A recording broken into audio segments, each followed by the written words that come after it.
Everyone, hi. Bruce Mufson, LCSW, Sunridge, Nevada. Coming at you tonight with another video breakdown. And again, I am continuously amazed at the songs and songwriters that my agent slash producer finds for me. It's incredible. And what I like about this song, I'm going to talk about it in a second, tell the artist is it has some very interesting metaphors to me and like how he's doing it in one way, but I see it from a different way. And that's based on my clinical background. So the name of the artist is Gene Dawson, and he's really an accomplished young man. And the song is called Positive One, Negative One. One of the things that struck me about him that made him so interesting to me was that he grew up in poverty, he said, and that he could not afford musical instruments. So he grew up in Mexico, but he went to school in San Diego because he comes from mixed race parents. Mom was Mexican, dad's African American. So when he would get dropped off on the bus at home, he would actually walk to the local guitar center and he would learn to play piano, playing the piano there. So he had a drive to be creative. So as always, I'm going to break down the parts that only I find clinically interesting. And anyone has any comments, we want to hear from you. But I'm going to get to the comments at the end of the song. So here we go. So it's Gene Dawson, Positive One, Negative One. Goes off like this in the intro, and he plays guitar, and he uses the guitar very effectively throughout the songs, accomplishing that as well. There was a man in my attic. This is from the intro. I hit the ceiling with a broom. Well, that's pretty obvious. He's referring to the devil. And then he goes in verse 1, half my body is hanging out the window. And I took that to mean he's kind of trying to refer to himself and understanding his heritage and his cultural background, because he talked about that himself in interviews where he's trying to figure out on Wikipedia English, who am I? I'm half Mexican, I'm half African American. And he was describing how he feels like he's not caught, but trying to understand, what is my culture? What is my religion? What is my background? What do I identify with? So to me, half my body is hanging out the window is trying to figure out, where am I?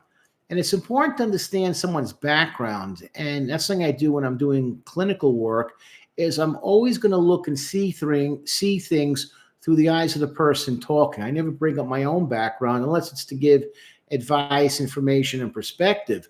But I'm always going to hear it from somebody else. And it's not uncommon when you're born from two different parents that don't look the same, have very different backgrounds, that you grow up with, where do I fit in? How do I, work with which group? How do I identify myself initially? It does happen. It's something that's relevant. You need to take that into consideration. Now he goes like this in the verse 1, going a little further down, tell me the truth. Oh, I took that as help me define my identity. And you see, he's going with the positive one, negative one. Help me define my identity. Where do I fit in? What is my background? What is my culture? What is my religion? What are my favorite foods? And it's something you have to kind of learn as you get older, is your identity is your identity. I hate when people tell me, well, I'm supposed to act like this. I'm supposed to do things like this. Because I said, who told you that? Well, the group I hang out with. I can't do this. I can't do that because that's not cool. Well, that's not from our culture. I'm always like, is that written in a book? Is that online? Is that like on some kind of like video disc, a zip drive? Where can I read that? Is that like, a membership formula? Because it's so silly to me, but we get so caught up in wanting to fit in. In the end, we don't know how to fit in and we get really, really confused. And that's something I talk about a lot in counseling is, who are you? Okay. Now it goes, I know it's you. Oh, you want hell? I'll show you hell. I'm under. Okay. So what he's referring to when I'm seeing under, I'm in heaven. The top is the hell. That's where the devil is. That's why I'm banging and causing a ruckus. Okay. I hit the ceiling, as he said before. Who that be upstairs? That's the devil. Who's that upstairs? Then it goes a little further into, we're still, going through this, and it goes, taunting me every step I swear, who that be downstairs? The positive, the negative. Upstairs is the devil, downstairs is heaven. That's where I'm supposed to be, trying to understand myself. I'm going to bring out a fact I found out about him from Wikipedia English at the end of the song. I think this makes more sense.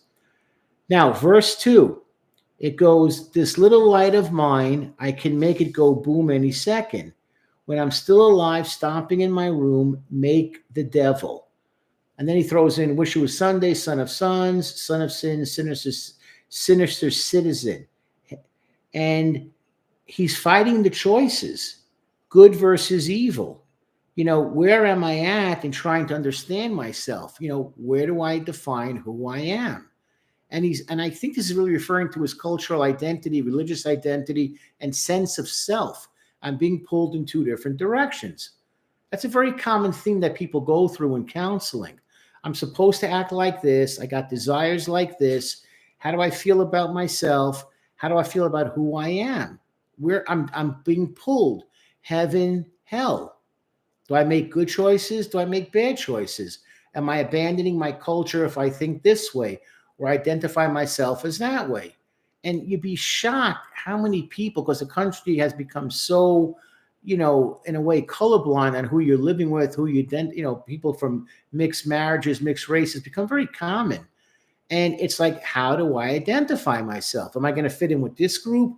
Or do I fit in with that group? Because many times groups will say, you don't belong here. You can't relate to us. You're not who you're supposed to be. And he's talked about that, about himself, in trying to make that work. Now it goes like this. The outro is, I'm downstairs. Downstairs, if you want it, you can come and get it. Do you want the challenge of taking me on and really having a final battle to determine where I belong? Who is me? Who is my identity? Who's my negative side? Who's my positive side? Can I control myself? Let's have it. And it ends with this. It's interesting. I'm downstairs. Downstairs. If you want it, you can come and get it. I'm downstairs. Downstairs. Stomp, stomp, stomp. Stomp, stomp, stomp. And to me, what he's basically saying is, you want me? You want to pull me into your world? You want me to define myself through you? Let's get it on. Come downstairs. The stomping is a religious perspective, though, because I liken it to Pentecostal churches where everything was always, when they want to get rid of the devil, they stomp on the floor. Stomp, stomp, stomp. The more you stomp, the harder you stomp, like you're showing, like God, that you're really serious about this and you want to cast away the evil. But here's the interesting part about it. Stomp, stomp, stomp, stomp, stomp, stomp, stomp. You don't know how it ends. It leaves you hanging. It's like, where am I here? How does this, did he win? Did he lose? Did he define who he is? And so many people struggle with that.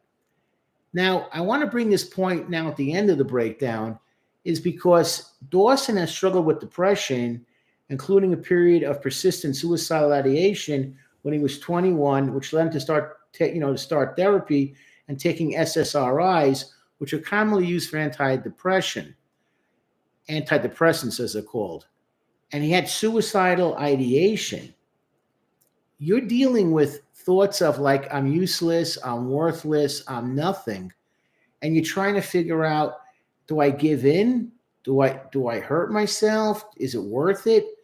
Every day is black. It's depressing. It's very gray. I don't feel good about who I am. Is it going to affect my music career? Is it going to affect my sense of identity? Am I going to be able to handle a long tour? Am I going to still be relevant? It's hard. And so many people will talk to me about that depression. And I've discussed this before. I look at depression as like a wet, mildewy blanket that's very heavy, soaked in water, that smells and it's dirty and it's itchy, and you just like can't catch your breath because it's like all over you. There's no way out of it. And you're pulling and you're pushing and it weighs heavy on you and it knocks you down. Depression is real. So when he writes this song about the heaven and the hell, he doesn't identify, he doesn't say the word devil, he doesn't say the word God. You get the point that, which was a Sunday, son of sons, that's a Christ reference. That's a Jesus reference. Son, son of sons. And Sunday, sin of sins, sinister citizen, halo with a sword, split tongue, stomp all on the floor. Halo with a sword, Christ, And then you have the split tongue, the devil. It doesn't call it that, but you get that back and forth. He struggles, and he's talking about his struggle in the way he's doing that. And listen, I wish him the best. I hope his therapy is working out for him. Hope the medication's there. But I took this song on a different level. If you have these issues, I want you to comment. I want you to share how you feel about this and if the song made sense to you on that level. This is why we're pushing SUNRIDGE, Nevada, $75 a month. And I want you to think about, I want you to join up. No one's going to break a song down like this. There's like thousands of therapists now that break down music. Guess what? We started it, to be honest about it. And I look at the other people. I'm not here to bash anybody. I'm the best. I'm the greatest. That's fine. They all have their own niche. But I don't feel that anyone goes into the depths that I do in bringing things together. That's what would make joining our service $75 a month. If you want me for more, it's going to cost a little bit more. But the insights and the self-awareness you're going to get way, way, way outreaches what you're going to pay. So again, no questions. So I'm going to call it from here. Bruce Mufson, LCSW, SUNRIDGE, Nevada.